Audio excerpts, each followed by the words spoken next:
Stan wouldn't worry about stuff, and Ollie was worried about what people thought of him, and he was slightly pretentious, and he wanted to be a southern gent, and he wanted things to be right. But he was the one who ended up in the fish pond, and that's what's funny.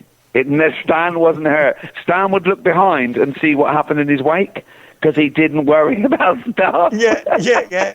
And he would just duck to pick something up just at the right time, just as something was swinging by, and it would hit Ollie, of course. Yeah. Not only were they the funniest duo of all time, and they comedy began and ended and with them and was never really improved upon. But why I love them is nothing to do with their comedy. It's to do with their relationship, and it's about they're precarious. And what I really love about them is, and I've tried to put this in everything I did, I put it in Brent and everyone, is that they fall over and then they get themselves up and brush themselves off, and they think tomorrow's going to be a better day. And that's lovely. That is wonderful. I'm going to go to Stan's house when I'm in LA next. Christopher Guest is going to take me there. And he's the biggest Laurel and Hardy fan.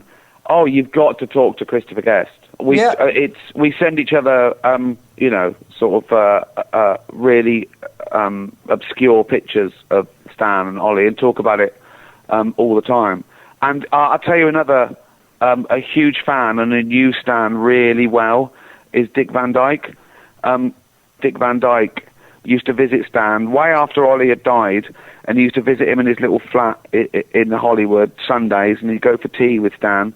And every Sunday, Stan would get out of the drawer his little notepad and show Dick Van Dyke the new Laurel and Hardy sketches he'd written that week.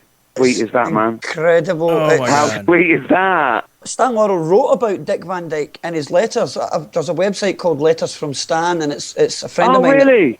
Ricky, it's incredible. It's like reading Stan's biography in his own words, his life story. It's incredible. Lettersfromstan.com, and he writes about Dick Van Dyke. He writes about Alec Guinness.